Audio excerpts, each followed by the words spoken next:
What's up, it's Cinema Shogun here, and yesterday the Crumbleys were in court for a preliminary hearing, and I gotta admit, I wasn't paying too much attention to it at first because I thought it was just going to be a lot of reiterated information, a lot of information that we already knew was going to be brought up. I didn't think we would find out anything new from this preliminary hearing, but I was wrong. So after looking into this further, there is actually a good bit of information that came out in this preliminary hearing. And what I thought was most interesting was the fact that we got to step inside the mind of Ethan Crumbley's mother. We got to step inside the mind of Jennifer Crumbley and see where her head was really at on the day that her son did this horrible, horrible act. And from what it looks like to me, and what it sounds like to me, she was more concerned about riding horses than the fact that her son was at school taking people's lives. One of the witnesses that actually took the stand during this preliminary hearing was Kira Pinnock. She's the owner of a Michigan horse farm that houses the Crumbley family horses. And throughout the day, Jennifer was texting her. It started around 11 a.m. when Jennifer texted her that she just got to school to meet her son's school counselor and that she was having a shit day. Now that right there, I think some may just gloss over it, but I want to know how you all feel about this. Your son, let's just say hypothetically speaking, your son's going through the same thing Ethan's going through. If you're texting your friend, wouldn't you more so word it like, oh, my son's having a bad day, my son's going through some issues, I'm at school talking to his counselor, as opposed to, hey, this is what I'm dealing with right now, I'm at school dealing with my son's counselor, I'm having a shit day. It makes it look like it's more about herself.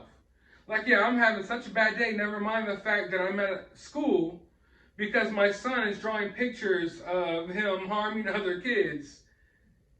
You know what I mean? Like,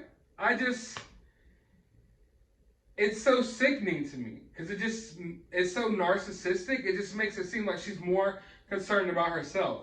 She's having a shit day.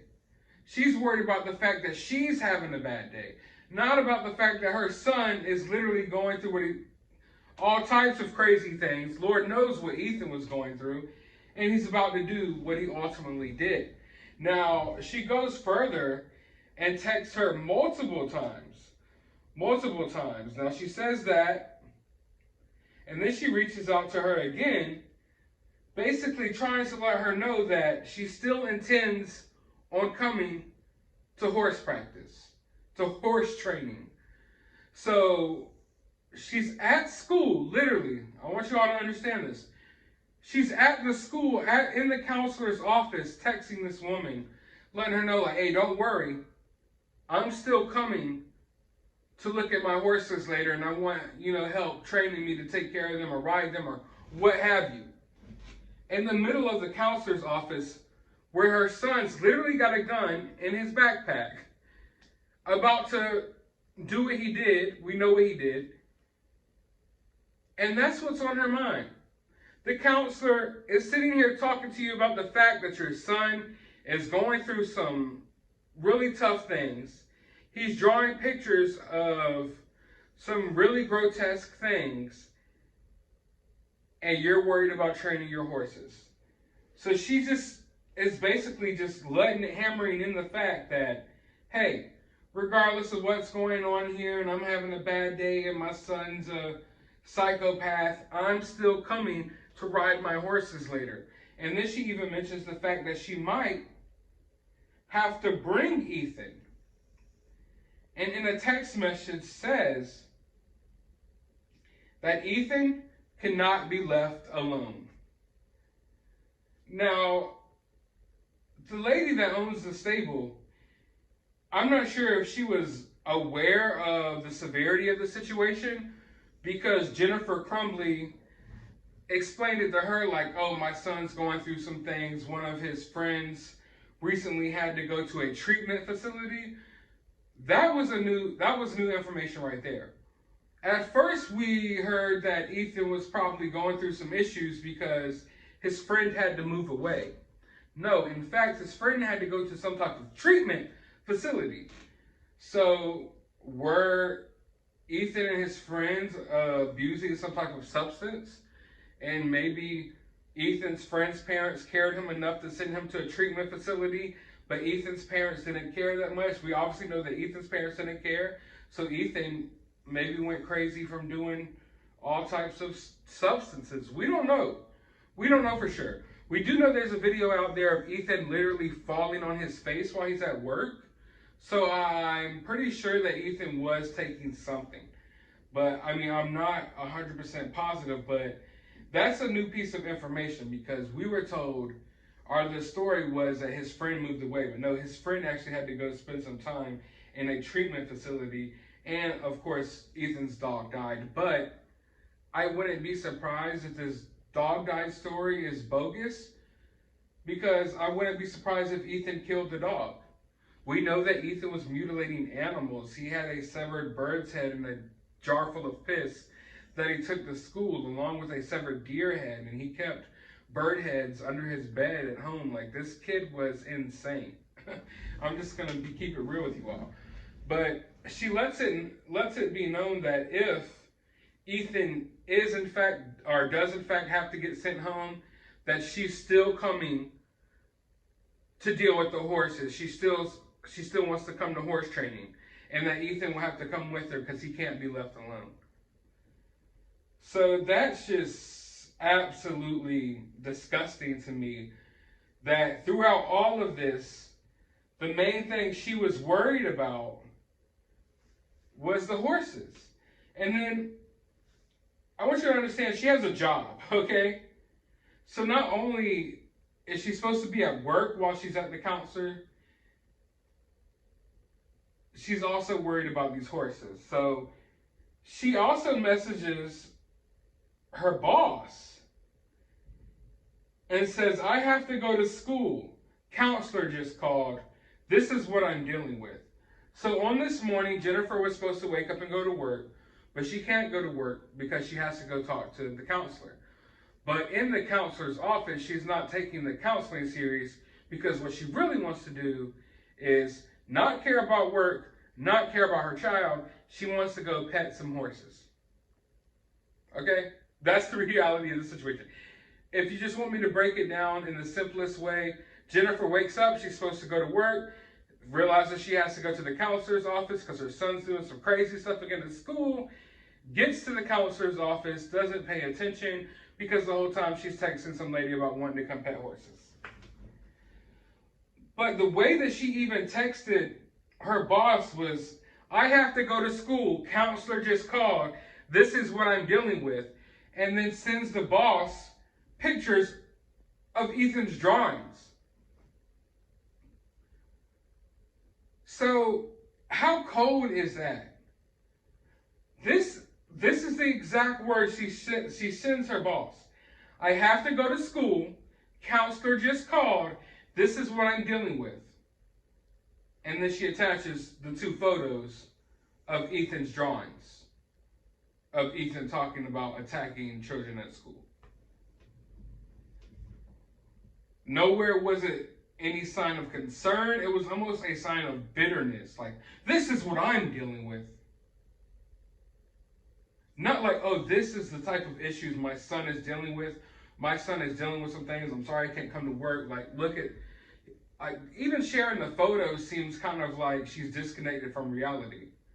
Maybe that's something that I would consider keeping private. But I believe she shows them because she feels like the victim here. If she felt like there was something going on with her son and she was more so concerned about her son's issues, she wouldn't send her boss these photos. She would say that her son is dealing with some issues, and she would handle those issues privately or accordingly. But instead, she sends the boss these photos because she's like, this is what I'm dealing with. This is what I'm dealing with. Jennifer Crumbley, I'm dealing with this. Ethan's not dealing with anything. I'm dealing with this. It's so self-centered. It's crazy.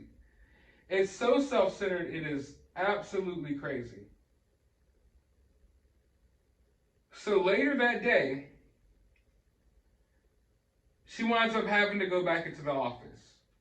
because this little counselor thing only lasted for a few moments. She didn't take her son out of school, so she has to come to work. And then, from what the boss says, he hears yelling and screaming. Of course, it's coming from Jennifer Crumbley.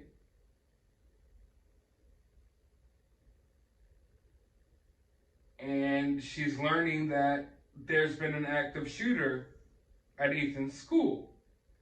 So automatically, Jennifer knows what's happening. Jennifer knows what's happening. And later on, she texts saying that the gun is gone, and so are the bullets. Oh my God, Andy. He's going to off himself. He must be the shooter. Ethan did it.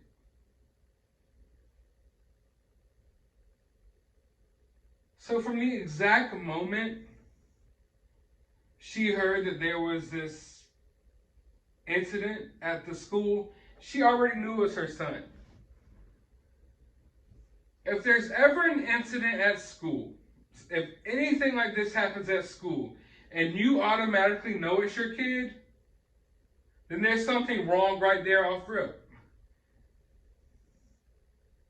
You have to realize that you're a bad parent at that point when you're like, oh, someone just did this at school. Well, I know it's my kid that did it.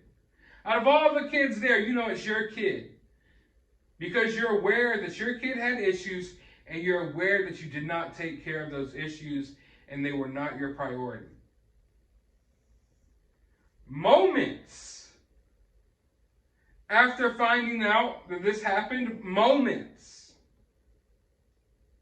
she texts her boss and says, I need my job. Please don't judge me about what my son did. So in the literal moments after finding out her son just did this at school, mind you, she doesn't even know if he's still alive or not. She just knows that he just did what he did at this school.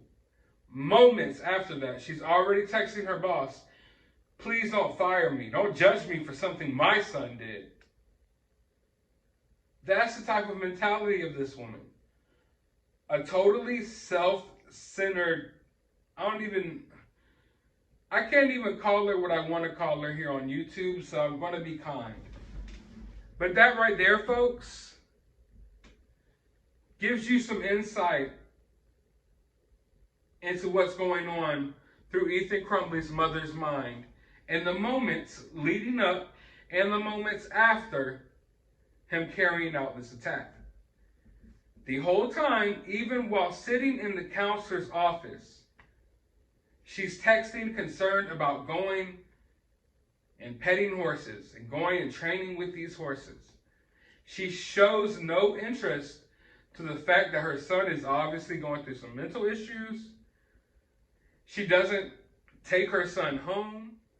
She immediately leaves the counselor's office, has to go into work, plays the victim like she's had this horrible day. Moments later, because it's not long after she leaves the counselor's office that Ethan actually does what he does.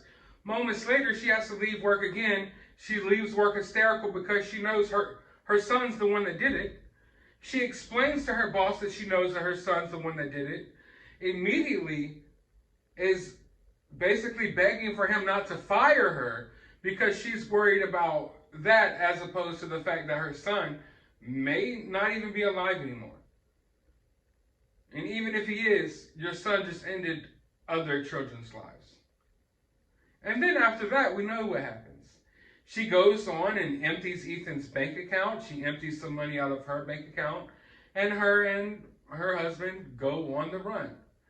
I actually laid out the details of the plan that they had, and it was absolutely just laughably stupid. The plan that they had was laughably stupid. I have a whole video up on my channel. You can go check it out if you want to know their whole escape plan, but I promise you, it's one of the worst escape plans ever. But yeah, there's some other things that came out from this hearing, and I'm going to cover them in separate videos. I wanted to cover this certain topic by itself because I felt like this gave us the best look at what's going on through these people's minds. You know, when cases like this happen in this story, we all assume that these are bad parents, and, you know, we can assume the worst about people, but you never really know what someone's going through. You never know what's going on through someone's mind, you know, in these types of situations. But now, because we have a further look into the conversations that she was having with people during this day, we know how she acted and what was going on throughout this day. We got a better look at not only who she is as a person, but like I said, we got to look inside the mind of Jennifer Crumbley. We know now what Jennifer Crumbley was thinking that day and what she was doing that day. And I want to know your thoughts. How do you feel about this? Let me know down in the comments below. While you're down there, hit that thumbs up button, hit that subscribe button, ring that notification bell. Go to the description of this video. We'll have a link to my Cash App if you would like to support the channel. I also have a link to my other YouTube channel. Go subscribe over there. And a link to my Twitter account. Go follow me over there. But as always, find some time out of your day to go watch a movie.